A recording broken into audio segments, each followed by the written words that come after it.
Guys, നമ്മൾ പുതിയതിലേക്ക് സ്വാഗതം. അപ്പോൾ നമ്മൾ സ്കൂൾ നാളെയാണ് തുറക്കുന്നത്. അപ്പം അതിൻ്റെ കുറച്ച് എക്സ്പ്രഷൻ ആട്ടോ. വെക്കേഷനൊക്കെ അടിപൊളിയായിട്ട് പോയിട്ടുണ്ടായിരുന്നു. അപ്പോൾ നിങ്ങളെ വെക്കേഷൻ എങ്ങനെയുണ്ടായിരുന്നു എന്ന് ജസ്റ്റ് കമൻറ്റ് ചെയ്യുക. അപ്പോൾ അത് ഞാൻ ചായ കുടിച്ച് കഴിഞ്ഞതിന് ശേഷം കുറച്ച് കഴിഞ്ഞപ്പോൾ തന്നെ ഞാൻ ജംസും പിന്നെ ഈ ഡ്രീം ക്രീം എന്ന് പറയുന്ന ഒരു ബിസ്ക്കറ്റും കൂടെ കഴിച്ചിട്ടുണ്ടായിരുന്നു കേട്ടോ. അപ്പോൾ ഇത് ഞാൻ കഴിച്ചുകൊണ്ടിരിക്കുന്ന സമയത്ത് എൻ്റെ അനിയത്തി വന്നു. അപ്പോൾ ഞാൻ അവൾക്ക് ഈ ഒരു ബിസ്ക്കറ്റും ഈ ഒരു ജംസും കൂടെ കൊടുത്തിട്ടുണ്ടായിരുന്നു കേട്ടോ. ഇത് അമ്മയുടെ ബാങ്കിൻ്റെ ഭാഗമായിട്ടുള്ള ഒരു സൂപ്പർ മാർക്കറ്റ് ഉണ്ട്. അപ്പോൾ അവിടുന്ന് കൊണ്ടുവന്നതാണ് ഈ ഒരു ഇത് കേട്ടോ. അപ്പോൾ 16 പാക്കറ്റ് കൊണ്ടുവന്നിട്ടുണ്ടായിരുന്നു കേട്ടോ. അപ്പോൾ അങ്ങനെ നമ്മൾ കുറേ കാല് പിടിക്കണം. ഇതിപ്പോൾ ഫുള്ള് കിട്ടിയപ്പോൾ എനിക്ക് ഭയങ്കരമായിട്ട് സന്തോഷമായി കേട്ടോ. അങ്ങനെ ആ ഒരു ജംസിൻ്റെ പാക്കറ്റും തീർന്നു ഗൈസ്. പിന്നെ ഞാൻ പോയത് ഫാഷൻ ഫ്രൂട്ട് കഴിക്കാനായിരുന്നു. അത് നല്ല പുളി ഉണ്ടായിരുന്നു.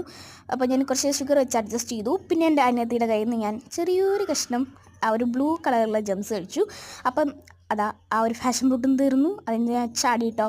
അപ്പം നാളത്തെ ഒരു ഗെറ്റ് റെഡി വിത്ത് കാണാം, സ്കൂളിലേക്ക് പോകുന്നത്. അപ്പോൾ എല്ലാവരും കാണാം. അപ്പോൾ അത്രയും ടാറ്റാ.